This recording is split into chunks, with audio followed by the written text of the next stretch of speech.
Rangers come up aces in Las Vegas. They win it 5-1 over the Golden Knights. Inside our Delta MSG studios, thanks for staying up late with us, everyone. John Giannone, Steve Valiquette. Yeah. Well, if Monday's game was a win to build on, tonight has to be a win to brag on because 4 goals in the third period of a 1-1 tight game in which each team won the first 2 periods. That is something for which to be proud. Yeah, and I think what would get amplified from the coaching staff, and then at least the players would at least grasp to this, is that the details were there, the habits were there, specifically in the first period, enhanced in the third period, got a little sideways. But you know what? Look, there was, 3 scoring chances in the second period that Shesterkin really had to deal with. So I think it's a game that on the road you managed very well. I think they exploited where Vegas was weak around their net. They did a good job net front.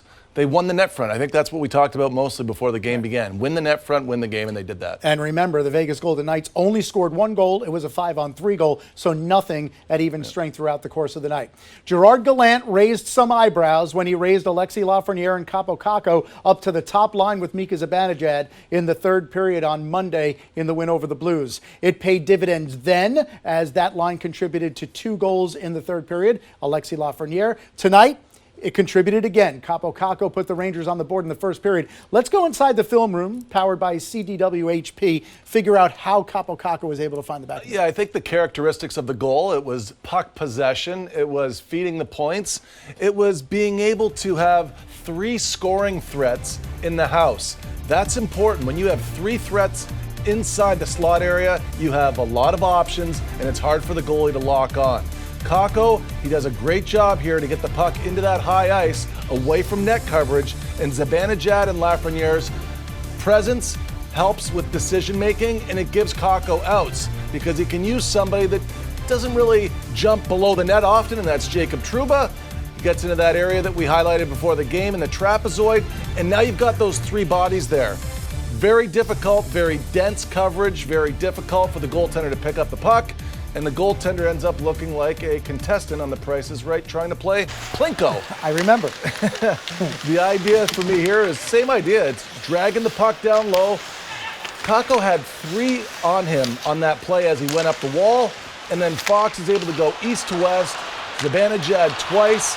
One of the things we talked about a lot in the pregame was that you can go east to west on Vegas through their box. They have done this repeatedly in this game at this point and then had success. There was a lot of running around from Vegas. I just think the Rangers did a good job of being able to understand where the strength was in their game to be able to execute the weakness of where Vegas is defensively. Outstanding hockey game for them down low. All right, so then Kaapo Kakko gets his 5th of the year. Alexis Lafreniere gets his 5th of the year. So the wings on Mika Zibanejad's line both contributed tonight. So did the centerman. Mika Zibanejad with 2 goals, both on the power play, both virtually identical, and both we have seen quite often in his Rangers career. And oftentimes you'll hear players talking about how your 5-on-5 play bleeds into your power play because you've got confidence. You've had the puck on your stick. You've had time and space. So now when Mika gets on the power play and he's got to unleash his one-timer, he's very comfortable doing it. Look at the shots on goal. The Rangers leading the NHL this season at 5-on-4 as a team.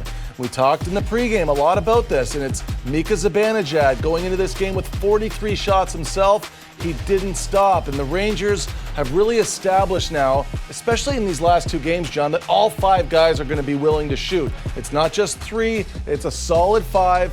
Panarin had his shots on the power play again this evening, but it allows Panarin now to be a threat, so it opens Mika back up a little bit.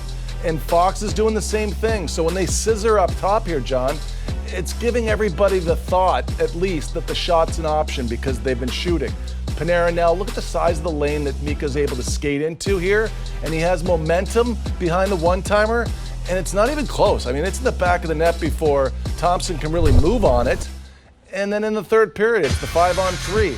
Same idea, get the face-off back, clean win from Trocheck, what a threat, lean into it. And I think that we're right back to where we were at the beginning of the season with the success rate of Mika being able to just a blast from up there. You can see it. Nobody wants to get hit by it. You've got Vegas players that look like they want to be in the shot lane, but they don't want to take it. That adds a little layered screen now to the goaltender. It's advantage Mika there all night long.